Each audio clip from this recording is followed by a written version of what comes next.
దయగలిగిన మా తండ్రి, ప్రేమగల దేవ, మీకు వందనాలు చెల్లిస్తూ ఉన్నాము.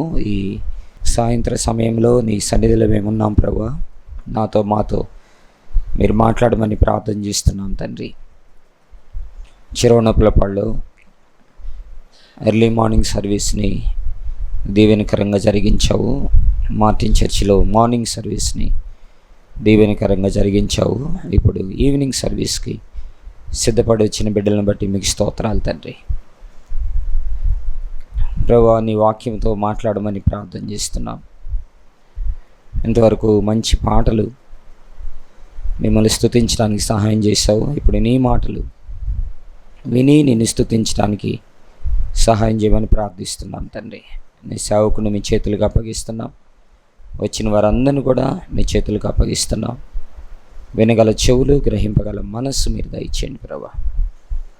నీ వాక్యాన్ని క్షుణ్ణంగా, జాగ్రత్తగా, ప్రార్థన పూర్వకంగా ధ్యానిస్తూ, ఆలోచిస్తూ నేర్చుకోవడానికి సహాయం చేయండి. అన్వయించుకోవడానికి సహాయం చేయమని యేసు నామములో వేడుకొని ప్రార్థన చేస్తున్నాం తండ్రి. ఆమేన్. ఫిలిప్పీ పత్రిక అంటేనే ఆనంద పత్రిక అని పేరు. దానికి ఫిలిప్పీ పత్రిక పెట్టినట్టు పేరు ఆనంద పత్రిక. ఎందుకంటే ఆ పత్రికలు ఎక్కువసార్లు ఆనందించుడి అనే పదాన్ని పౌలు వాడతాడనమాట. పౌలు ఆ పదాన్ని వాడిన సమయంలో ఆయన హ్యాపీయెస్ట్ ప్లేస్లో ఉండడు. రోమ్ చెరసాలలో ఉండి ఆ పత్రిక రాస్తాడనమాట. చాలా క్రిటికల్ సిచ్యువేషన్లో ఉంటాడు. సమస్యాత్మకమైన ప్రదేశంలో ఉండి ఆ పత్రికని ఆయన రాయటం జరుగుతుంది. ఆ పరిస్థితుల్లో కూడా ఆయన మీరు ఆనందించండి అని పదే పదే ఆ పదాన్ని వాడినట్టుగా ఈ పత్రికలో మనం చూస్తూ ఉంటాం. అయితే ఈ పత్రికలో ఆ పత్రిక యొక్క 4 అధ్యాయాల సారాంశాన్ని కాకుండా 6వ వచనంలో 4వ అధ్యాయము 6వ వచనంలో చెప్పబడినటువంటి మాట. ఫిలిప్పీ పత్రిక 4వ అధ్యాయము 6వ వచనంలో చెప్పబడినటువంటి దేనిని గురించి చింతపడకుడి అని, చింతపడద్దు అనేటువంటి మాటని ఈరోజు మనము ధ్యానం చేయాలని ఆశపడుతున్నాను.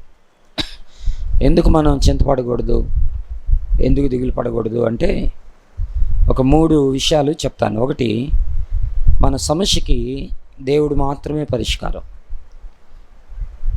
God is the only solution. కాబట్టి మనం ఏమీ చింతపడాల్సిన అవసరం లేదు. అంటే నా ఉద్దేశం ఏంటంటే, దేవుడు మాత్రమే పరిష్కారం అనటానికి మనకి పరిష్కారం కనబడినప్పుడు, దొరకనప్పుడు, తెలియనప్పుడు మనకు అర్థమవలసిన విషయం ఏంటంటే God is the only solution. రెండవది, చింతపడొద్దు అనడానికి కారణం ఏంటంటే అన్ని సమస్యలకు పరిష్కారం దేవుడే. అన్ని సమస్యలకి God is the solution to all problems. అన్ని సమస్యలకి ఇది అనేం లేదు. పర్టికులర్గా ఫలాంది ఆయన చేయగలడు అనేటువంటిది ఏం లేదు. అన్ని సమస్యలకి పరిష్కారము దేవుడే. ఇంకా మూడవది ఏమిటి అని అంటే, దేవుడు ప్రతి సమస్యకి పరిష్కారం కలిగి ఉన్నాడు. ఆ పదాన్ని గుర్తుపెట్టుకో. ప్రతి సమస్యకి పరిష్కారాన్ని కలిగి ఉన్నాడు. God has a solution to every problem. ప్రతి సమస్యకి పరిష్కారాన్ని కలిగి ఉన్నాడు ఆయన. మన దగ్గర దొరకకపోవచ్చు, మన దగ్గర ఆ పరిష్కారానికి ఏమీ దారి లేకపోవచ్చు, ఏమీ దిక్కుదోసిన స్థితిలోకి మనం వెళ్ళిపోవచ్చు. కానీ God has a solution to every problem. దేవుడు ప్రతి సమస్యకు కూడా పరిష్కారాన్ని కలిగి ఉన్నాడు. ఈ అనుభవము పౌలుకుంది. ఈ అనుభవంలో నుండి పౌలు వచ్చాడు. ఈ అనుభవంలో నుండి ఆయన ప్రయాణం చేశాడు.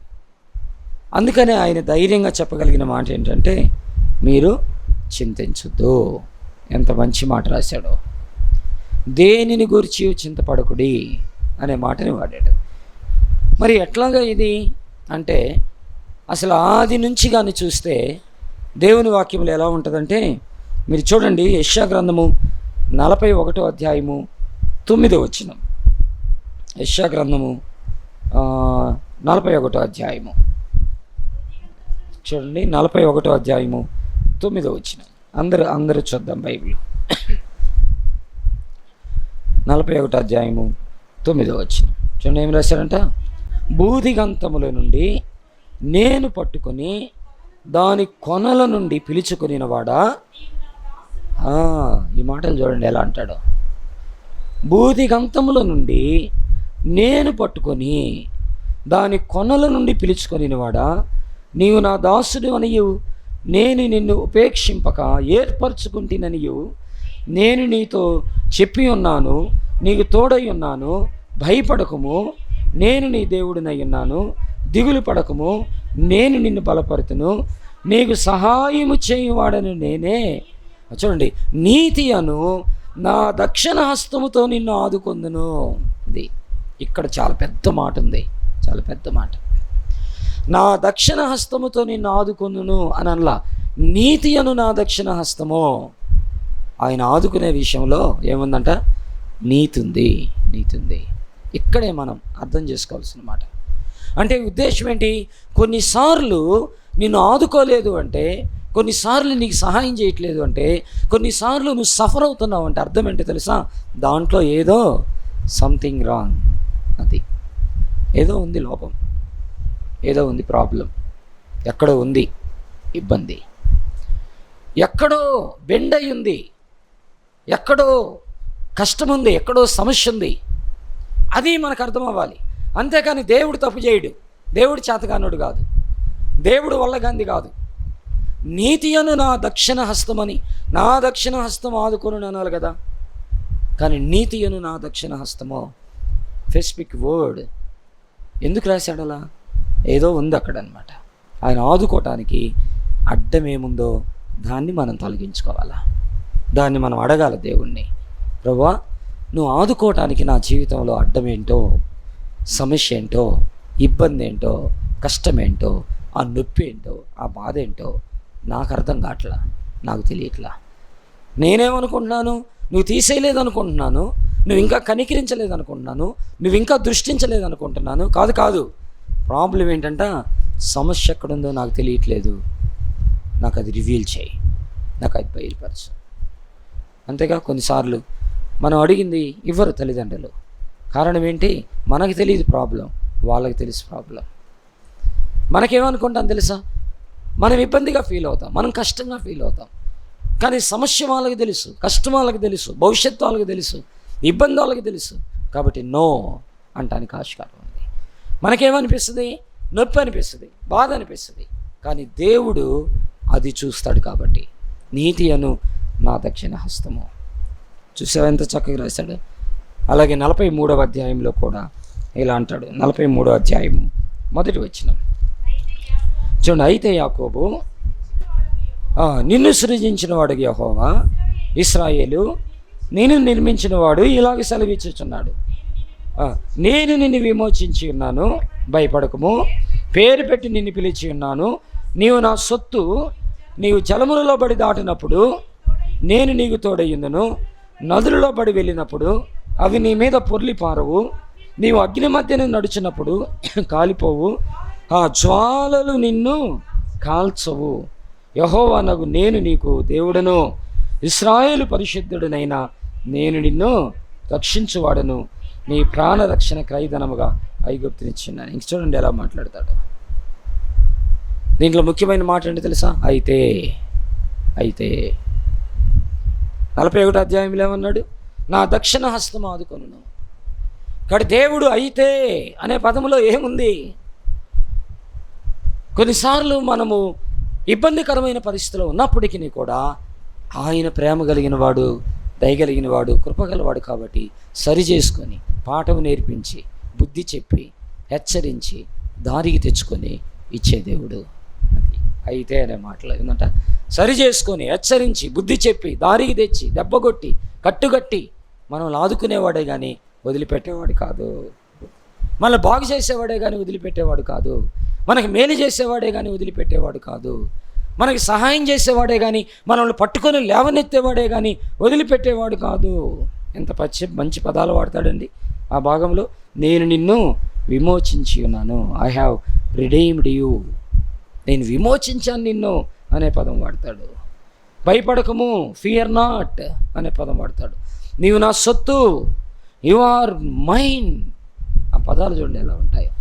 నీవు నా సొత్తు అనే పదాన్ని వాడతాడు. నేను నీకు తోడయి యుందును, I will be with you. ఎంత చక్కని పదాలు దేవుడు మాట్లాడుతున్నాడు. నేను నిన్ను రక్షించువాడను 3వ వచనములు అంటాడు. Your saviour. 4వ వచనంలో నేను నిన్ను ప్రేమించుచున్నాను, ఐ లవ్ యూ అనే పదాన్ని దేవుడు వాడుతున్నాడు. ఎంత మంచి దేవుడు! ఎన్ని పదాలండి. అయితే మనం గుర్తించలేకపోయినప్పటికీ దానిని సరిచేస్తాడు. కొట్టైనా సరిచేస్తాడు, బాధ పెట్టైనా సరిచేస్తాడు, గిచ్చైనా సరిచేస్తాడు, నెట్టైనా సరిచేస్తాడు. నేను నిన్ను విడిపించేవాడను. అది కాబట్టి మనం చింతించాల్సిన అవసరం లేదు.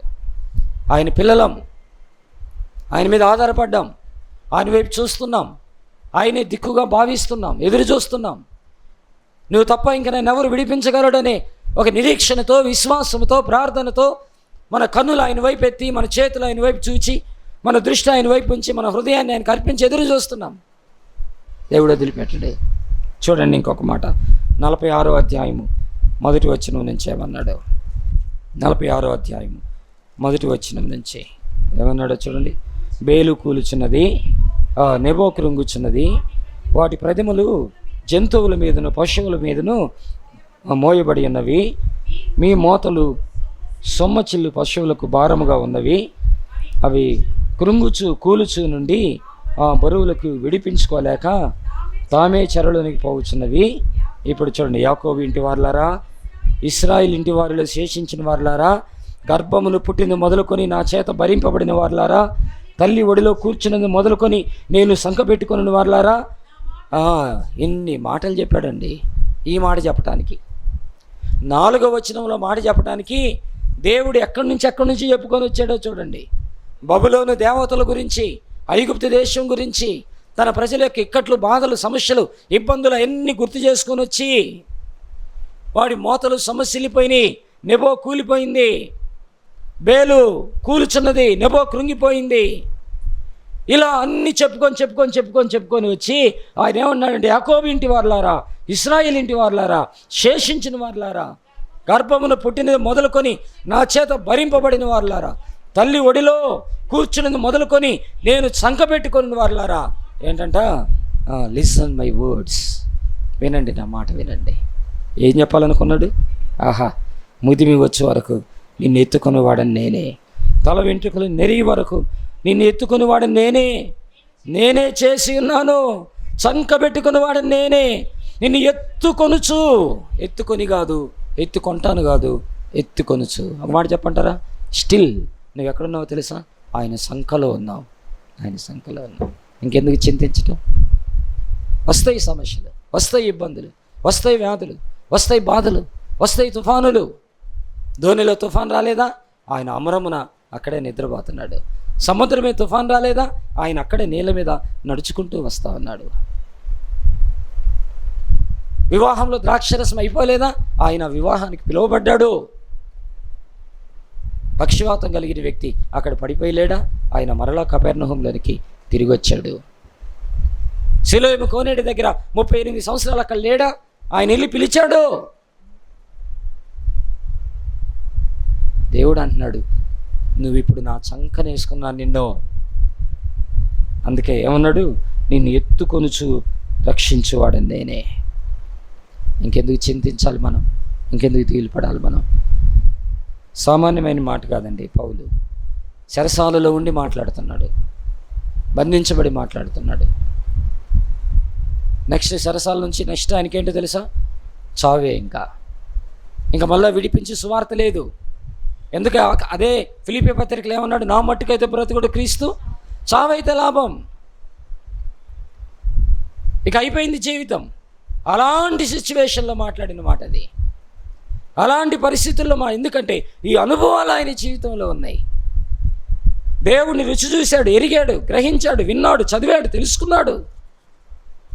కాబట్టి చింతించొద్దు అన్నాడు. అని ఆయన అంత తూరుకోలేదు. ఏమన్నాడు? ప్రార్థన చేయండి అన్నాడు ఆయన. మీరు ప్రార్థన చేయండి అని ఒక మాట చెప్పాడు. ప్రార్థన ఎంత శక్తిదో యేసు ప్రభు శిష్యులలో మత్తయి ఏమన్నాడు ఒకసారి చూడండి. మత్తయి సువార్త బాగా గుర్తుండేటట్టు చెప్తాను. 18 మత్తయి 18 మత్తయి సువార్త 18 అధ్యాయం 18 వచనం, అలాగే 19 వచనం. భూమి మీద మీరు వేటిని బంధింతురో అవి పరలోకమందును బంధింపబడను, భూమి మీద మీరు వేటిని విప్పుదురో అవి పరలోకమందును విప్పబడినని మీతో నిశ్చయముగా చెప్పుచున్నాను. మరియు మీలో ఇద్దరు తాము వేడుకొను దేనిని గురించి అయినను. ఇది అండర్లైన్ దిస్ పాయింట్. ఎవరు నోట్ దిస్ పాయింట్ అట్లా ఈ మాటని ముఖ్యంగా గుర్తుపెట్టుకోవాలి. మీలో ఇద్దరు తాము వేడుకొని దేనిని గురించి అయినను భూమి మీద ఏకీభవించిన ఎడల అది పరలోకమందున్న నా తండ్రి వలన వారికి దొరికినని మీతో చెప్తున్నాను. మీతంటే ఎవరితో? ఏకీభవించి ప్రార్థన చేసే వారితో. అది మత్తయి సువార్త 18 ఏకీభవించిన వారితో, వేడుకునే వారితో, ఆయన వైపు చేసే వారితో, ఆయన కోసం కనిపెట్టుకునే వారితో. అందరికీ కాదు ఇది. నువ్వు ప్రార్థన చేయకుండా, విశ్వాసం లేకుండా, ప్రభు వైపు చూడకుండా ఊరికి ఆ మాటను పట్టుకొని ఊగిలాడితే కుదరదు. 10 మందికి ఆ మాటను చెప్పి సరదాగా వాడుకోను, ఎట్లో కట్ట పదం వాడుకుంటా పోతే కుదరదు. భూమి మీద ఏకీభవించాలి, ఇద్దరు మోకరించాలి, ఉపవాసం ఉండాలి, కన్నీరు గార్చాలి, ప్రభు చేతులకు అప్పగించాలి, సమయం ఆయనకి ఇవ్వాలి, దాన్ని ఆయన దగ్గర పెట్టాలా. ఎవరికి కాదు, అది అందరికి కాదు. ఏమన్నాడు? మరలా చదవండి. భూమి మీద మీరు వేటిని బంధించుదురో అది పరలోకమందును బంధింపబడును, భూమి మీద మీరు వేటిని విప్పుదురో అది పరలోకమందును విప్పబడినని మీతో నిశ్చయముగా చెప్పుచున్నాను. మరియు మీలో ఇద్దరు తాము వేడుకొను దేనిని గురించి అయినను భూమి మీద ఏకీభవించిన ఎడల అది పరలోకమందున నా తండ్రి వలన వారికి దొరుకునని మీతో నిశ్చయముగా చెప్పుచున్నాను. అది చింతించొద్దు. ఎందుకు? God is the only solution. దేవుడు మాత్రమే నీకు పరిష్కారం, ఆయన వదిలిపెట్టేవాడు కాదు. God is the solution to all problems. అన్ని సమస్యలకి ఆయనే పరిష్కారం. God has a solution to every problem. దేవుడు ప్రతి సమస్యకి పరిష్కారం కలిగిన వాడై ఉన్నాడు. నీకు తెలియకపోవచ్చు, ఆయనకి తెలుసు. నీకు రాకపోవచ్చు, ఆయనకు వచ్చు. నువ్వు అర్థం చేసుకోకపోవచ్చు, ఆయన అర్థం చేసుకుంటాడు. నువ్వు విడిపించలేకపోవచ్చు, ఆయన విడిపిస్తాడు. నువ్వు కలపలేకపోవచ్చు, ఆయన కలుపుతాడు. నువ్వు చెప్పలేకపోవచ్చు, ఆయన చెప్తాడు. నువ్వు రాలేకపోవచ్చు, ఆయన వస్తాడు. నువ్వు చేయలేకపోవచ్చు, ఆయన చేస్తాడు. నీకు తగ్గకపోవచ్చు, ఆయన తగ్గిస్తాడు. ఏం చేయాలో ఆయనకి తెలుసు, ఎలా చేయాలో ఆయనకి తెలుసు. చూడండి, కొన్ని మాటలు చెప్తాను. దినవృత్తాంతములు 2వ గ్రంథం 20వ అధ్యాయము. దినవృత్తాంతములు 2వ గ్రంథం 20వ అధ్యాయము. ఏం చేయాలో తెలియలేదు ఈయనకి. సమస్య వచ్చి మీద పడింది. దిక్కుదోసిన స్థితిలోకి వెళ్ళిపోయాడు. ఇబ్బంది వచ్చేసింది. దినవృత్తాంతంలో 2వ గ్రంథం 20వ అధ్యాయము 374వ పేజీ 3వ వచనం. అందుకే యెహోషాపాతు భయపడి యెహోవా యొద్ద విచారణ చేయుటకు మనసు నిలుపుకొని యూదా అంతటా ఉపవాస దినం పాటించాడు. అంతకుముందు ఏం జరిగిందో తెలుసా? ఆ సమస్యకి ఏం చేయాలో అర్థం కాలేదు. వచ్చి పడింది, ఇబ్బంది వచ్చి పడింది. మొదటి వచనం, మోయాబీలు వచ్చారు, అమ్మోనీలు వచ్చారు, మెయోనీలలో కొందరు దండెత్తి యెహోషాపాతు మీదకి వచ్చారు. అంతలో కొందరు వచ్చి సముద్రం అవతల నుండి సిరియనుల తట్టు నుండి ఉదయం వాక్యం చెప్పాను. ఈ సిరియా పట్టణాన్ని కట్టించి దాన్ని ఏలి దాన్ని సంతరించిన వ్యక్తి ఎవరు అని అంటే నిమ్రోద్ అని చరిత్రకారులు చెబుతారు. నిమ్రోద్ ఎవరంట? దైవద్రోహి, మూర్ఖుడు, వేటగాడు, కసాయుడు. ఆ ప్రజలు వచ్చారు.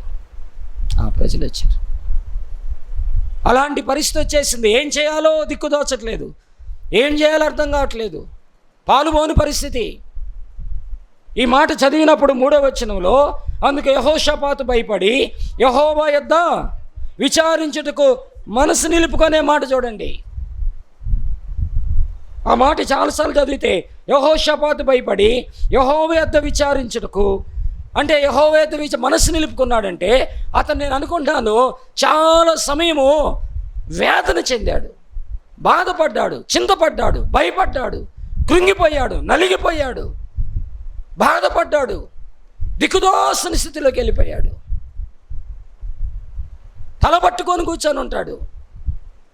ఒకవేళ ఇలా ఆలోచించుంటాడేమో, సిరియనులకి పన్ను చెల్లించేసి బయట పడదాం అనుకున్నాడేమో, అమ్మోనీయుల దగ్గరికి వెళ్ళి కాళ్ళ మీద పడదాం అనుకున్నాడేమో. ఇక అయిపోయింది నా పని, రాజ్యం అయిపోయింది, నా పదవి అయిపోయింది, ఇక నా ప్రాణం కూడా అయిపోయింది. వీళ్ళలో ఎవరు నన్ను సంఖ్యలతో బంధించి తీసుకెళ్ళిపోతారో, ఎందుకంటే అంతకు ముందు రాజుల్ని సంఖ్యలతో బంధించి తీసుకెళ్లారు కాబట్టి. ఇశ్రాయేలు రాజుల్ని, యూదా రాజుల్ని బంధించి తీసుకెళ్ళిపోయారు కాబట్టి ఆ అనుభవం ఉంది ఆయనకి. ఏం చేయాలో దిక్కుదోసని స్థితిలో, ఏం చేయాలో అర్థం కాని పరిస్థితుల్లో, నలిగిపోతున్న పరిస్థితుల్లో, తలబట్టుకున్న పరిస్థితుల్లో ఒక ఆలోచనకు వచ్చాడు. యెహోవా యొద్ద మనసు నిలుపుకొని. ఆయనకు అర్థమైంది ఏంటి? ఆయన దగ్గరికి పోతే చాలు, ఆయన దగ్గర కూర్చుంటే చాలు, ఆయనతో మాట్లాడితే చాలు. ఆయన ఉన్నాడు కదా మాకు, ఆయన చూసుకుంటాడు కదా. భూదిగంతముల నుండి పిలిచినవాడు, దాని కొనల నుండి నన్ను లేపినవాడు, నన్ను సృజించినవాడు, నన్ను సంకబెట్టుకొని ఎత్తుకొనినవాడు, నన్ను బలపరిచినవాడు ఆయన ఉన్నాడు కదా. ఇక నేనెందుకు? అయ్యో, నేనేది పిచ్చోళ్ళలాగా ఆలోచిస్తున్నాను, నేనేది పిచ్చిదానిలాగా నిర్ణయాలు తీసుకుంటున్నాను. నా దేవుడు ఏమైనా చచ్చిపోయాడా? నా దేవుడు ఏమైనా లేడా? నా దేవుడు ఏమైనా బొమ్మ, రాయ, పుట్ట, చెట్ట? నా దేవుడు ఏమైనా చేతగానోడా? ఇన్ని అద్భుతాలు చేసిన దేవుడు నాకుంటే ఇలాంటి పిచ్చి నిర్ణయాలు తీసుకుంటున్నాను నేను, ఇలాంటి పిచ్చి ఆలోచనలు ఆలోచిస్తున్నాను నేను అనుకొని యెహోవా యొద్ద విచారించుటకు మనసు నిలుపుకున్నాడు. ఇప్పుడు దేవుడు చూడండి, చెప్పాను కదేమాట, God has a solution to every problem. దేవుడు ప్రతి సమస్యకి పరిష్కారాన్ని కలిగి ఉన్నాడు. కాబట్టి ఇప్పుడు ఆయన ఏమన్నాడో తెలుసా? రండి రండి రండి దేవుని వాక్యంలోనికి.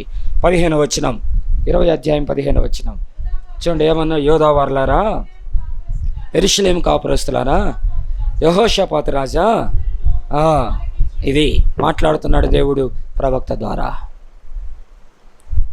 ఒక ప్రవక్త ద్వారా దేవుడు మాట్లాడుతున్నాడు యెహోషాపాతుతో. ప్రవక్త అంటే దేవుని మాటలు తీసుకొని మనుషులకి చెప్పేవాడు. ఇప్పుడు దేవుని స్వరాన్ని తీసుకొని ఈయన మాట్లాడుతూ ఉన్నాడు. చూడండి ఎలా పిలుస్తూ ఉన్నాడో. యూదావారులారా, యెరూషలేము కాపురస్తులారా, యెహోషాపాతు రాజా, మీరందరూ నా మాట ఆలకించండి, మీరందరూ నా మాట ఆలకించండి. మీ ఆలోచన కాదు, మీ నిర్ణయాలు కాదు, మీ పద్ధతులు కాదు, నా మాట ఆలకించండి. దేవుడు ఎంతో బాగా మాట్లాడుతున్నాడండి. ఆలకించండి అంటే మాస్తంగా వాళ్ళు ఏమనాలా? ఆగాగవయ్యా, వచ్చి మీద పడితే ఇంకేంది ఆలకించేది అనాలేమో. చాలు కానీ ఇంకా ఆపవయ్యా నువ్వు. ఆడ భయంకరంగా మోయాబీలు వచ్చారు, అమ్మోనీయులు వచ్చారు, మేయోనీయులు వచ్చారు, సముద్ర అవతల నుండి సిరియన్లు వచ్చారు, వాళ్ళు వచ్చి మీద పడతా ఉంటే ఇంకేందయ్యా ఆలకించేది? చాలు చాలేవయ్యా, ఇంకా చాలు చాలేవయ్యా. అటు కూర్చో, చాలు చాలేవయ్యా, ఇంకేంది ఆలకించేది? మేము చూడలేదా? అంతకుముందు ఐగుప్తీలు రాలేదా? అంతకుముందు బబులోనులు రాలేదా? ఎన్ని ప్రాబ్లమ్స్ ఉన్నాయి. ఇది ఆలకించే సమయం కాదు, ఇది ఎదురు చూసే సమయం కాదు.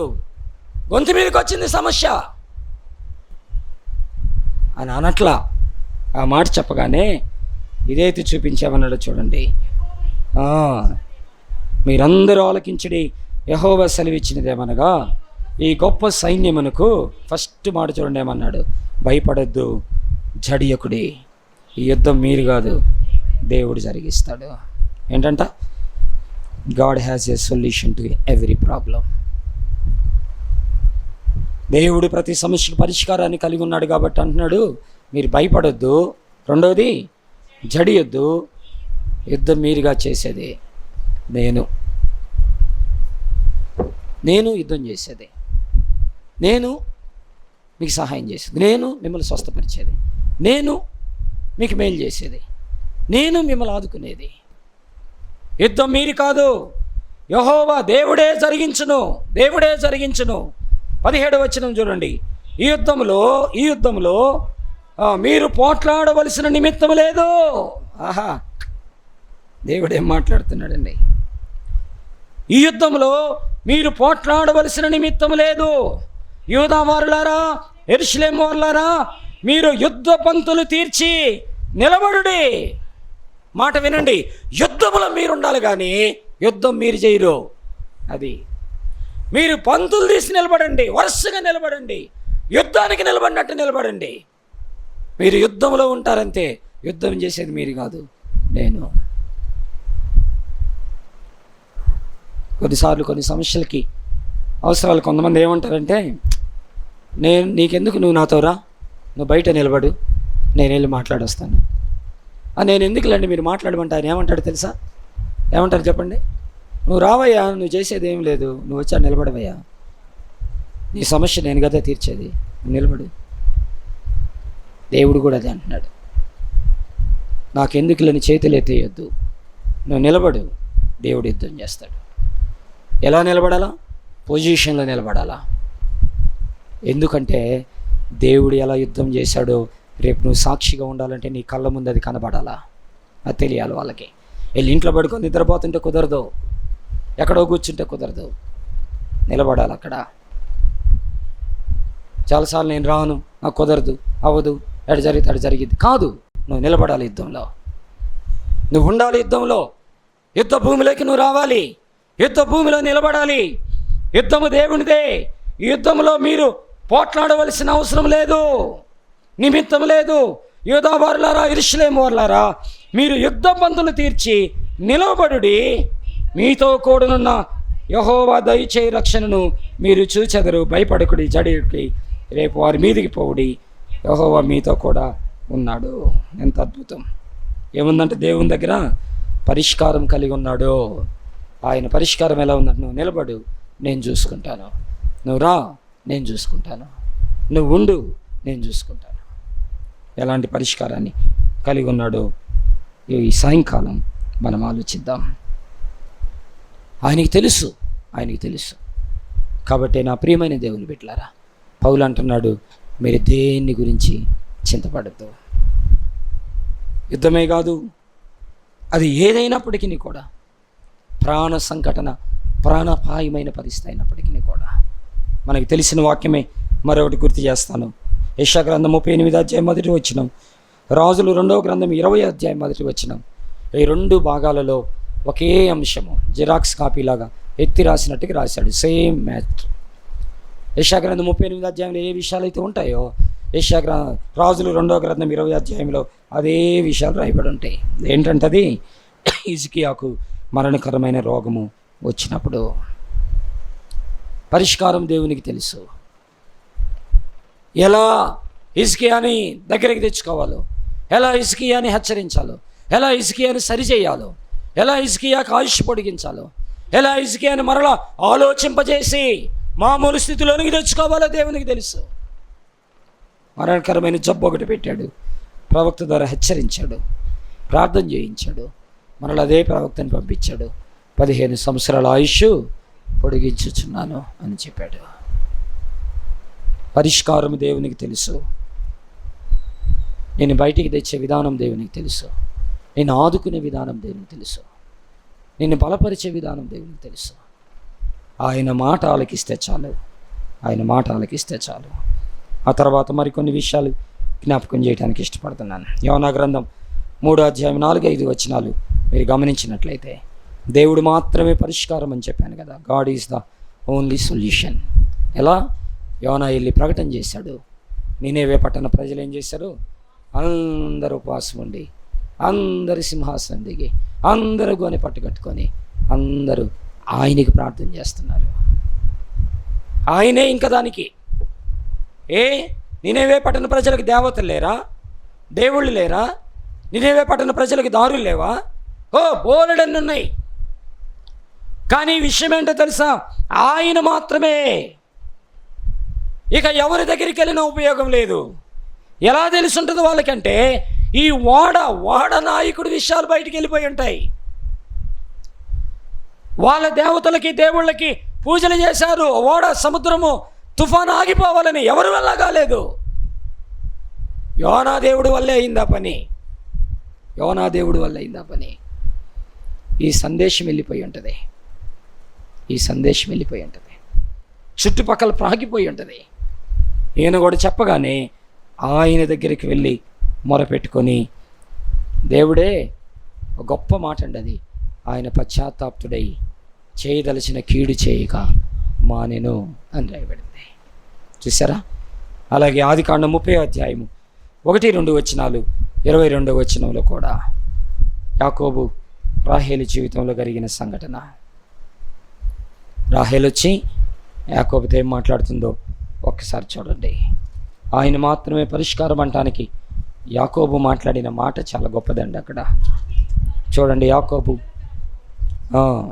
30వ అధ్యాయము 1వ వచనం. రాహేలు తాను యాకోబుకునకు పిల్లలు కనకపోవట చూచి తన అక్క యందు అసూయపడి యాకోబుతో, నా గర్భ ఫలము నిమ్ము లేని ఎడల. చూడండి రాహేలు మాట్లాడుతున్న మాటలు.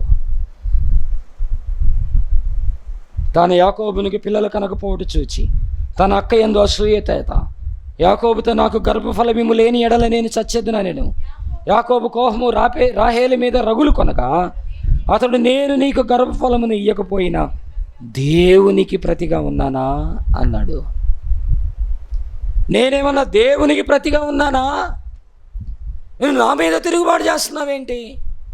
నన్ను నిలదీస్తున్నావేంటి? నా మీద మాట్లాడుతున్నావేంటి? నేనేమన్నా దేవునికి, ఏంటండి అన్నమాట, నేనేమన్నా దేవునికి ప్రతిగా ఉన్నానా అన్నాడు. ఇప్పుడు చూడండి 22వ వచనం ఏం జరిగింది. 22వ వచనం. దేవుడు రాహేలుని జ్ఞాపకం చేసుకొని ఆమె మనవి విని, అది అంటే అంతకుముందు యాకోబుని అడుగుతుంది. యాకోబు ఎప్పుడైతే దేవుడు అన్నాడో ఇప్పుడు దేవుని అడగటం స్టార్ట్ చేసింది. ఇప్పుడు దేవుణ్ణి అడుగుతుంది. కొన్నిసార్లు మన సమస్యలకు పరిష్కారం దగ్గరికి ఎవరికి వెళ్ళాలో, ఎవరి దగ్గరికి వెళ్ళాలో తెలియట్లా మనకి. ఎవరి దగ్గరికి వెళ్తే మన ప్రాబ్లం సాల్వ్ అవుతుందో, ఎవరి దగ్గరికి వెళ్తే మన కష్టాల నుంచి గట్టెక్కుతామో, ఎవరి దగ్గరికి వెళ్తే మన కుటుంబాలు సరి చేయబడతాయో, ఎవరి దగ్గరికి వెళ్తే మనకు మేలు జరిగిద్దో, ఎవరి దగ్గరికి వెళ్తే మనం బాగుపడతామో విషయం తెలియట్లేదు మనకి. రాహేలుకు అర్థం కాలేదు. యాకోబుని పట్టుకొని అడుగుతుంది, నువ్వు నాకు పిల్లల్ని ఇస్తావా, చావమంటావా? ఎంత పెద్ద మాట్లాడిందో చూడు. చావమంటావా? యాకోబు కూడా అదే టెంపోతో మాట్లాడుతున్నాడు. నేనేమన్నా దేవునికి ప్రతినిధిగా ఉన్నానా? ఆయన కాదు ఇవ్వాల్సింది. చెప్పండి ఏంటంటే ఈ మాట, దేవునికి మాత్రమే సాధ్యము. దేవుడు మాత్రమే పరిష్కరించగలిగినటువంటి వాడు. ఎక్కడికి వెళ్ళాలో తెలియక సతమతం అయిపోతున్నావేమో, ఎవరిని అడగాలో తెలియక చింతపడుతున్నావేమో, ఏం చేస్తే బాగైద్దో అర్థం కాని పరిస్థితుల్లో ఉండిపోయావేమో. చాలాసార్లు మనం అనుకుంటాము పోలీసుల ద్వారా సాధ్యం అనుకుంటాం, కోర్టుల ద్వారా సాధ్యం అనుకుంటాం, లేదా బంధువుల ద్వారా సాధ్యం అనుకుంటాం, లేదా వస్తువుల ద్వారానో వ్యక్తుల ద్వారానో ఇంకోటి సాధ్యం అనుకుంటాం. కానీ కొన్ని దేవుని ద్వారానే సాధ్యం. ఆయనే సరిచేయాలా, ఆయనే సరిచేయాలా, ఆయనే ఇంకా పరిష్కారం వేరేది లేదు. కాబట్టి యాకోబు ధైర్యంగా చెప్పాడు. కాబట్టి బైబిల్ ఏం రాయబడింది, రాహేలు మనవి ఆలకించి, అంటే ఇప్పుడు యాకోబుని అడగట్లేదు, ఆ మోకరించి దేవుని దగ్గరికి వెళ్ళిపోయింది. ఇంకా ఓహో అస్సలు విషయం ఇదా, కుమారులు యెహోవానికి స్వాస్థ్యము, గర్భఫలం ఆయన ఇచ్చు బహుమానము. నన్ను కానీ నా భర్తని కానీ నా కుటుంబాన్ని కానీ ఈ మానవ కోటిని నిర్మించిన వాడు ఆయన, సృష్టికర్త ఆయన. అసలు ఆయన్ని పట్టుకుంటే సరిపోద్ది కదా. అందుకే 22వ వచనంలో ఏమన్నాడు, ఆమె మొర విన్నాడు, ఆమె మనవి విన్నాడు, జ్ఞాపకం చేసుకున్నాడు. ఏమైందండి, ఆయన విన్నాడు కాబట్టే, ఆయన అడిగాడు కాబట్టే ఎట్లాంటి కొడుకు పుట్టాడు. బైబిల్లో ఎవరి గురించి రాశారండి, యోసేపు. బైబిల్లో మచ్చలేని వ్యక్తి అండి, మచ్చలేని వ్యక్తి. ఆహా, దేవుణ్ణి అడిగితే ఎట్టటి ఆశీర్వాదం ఉంటుంది అనుకున్నారు.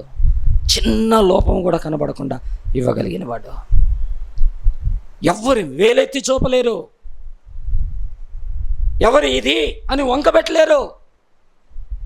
ఎలాంటి వాడిని ఇచ్చాడంటే యోసేపు ఎక్కడ కూడా అసలు అన్నలు కొట్టి గుంటలో పడేసి రక్తం గార్చేసి బట్టలు తీసేసి అవమానపరిచేసి ఇస్మాయిలీలకు అమ్మేసి అక్కడి నుంచి ఐగుప్తు దేశంలో బానిసగా వెళ్ళిపోయి అక్కడ ఫరో భార్య వల్ల శోధన ఎదుర్కొని అక్కడ జైలు అధికారుల వల్ల శోధన ఎదుర్కొని ఇన్ని సమస్యల్లో ఉన్నా కూడా ఎక్కడ చిన్న మచ్చ లేకుండా ఆ దేశం యొక్క ఆర్థిక వ్యవస్థని బలపరిచి ఫరో కంట అన్ని విషయాలు తెలియదంట, యోసేపుకే ఆ దేశం గురించి అన్ని విషయాలు తెలుసంట. ఫరోకి తన భార్య తన కుటుంబం తప్ప అన్నీ మర్చిపోయి యోసేపు చేతిలో పెట్టేస్తే యోసేపు పెట్టున్నాడు.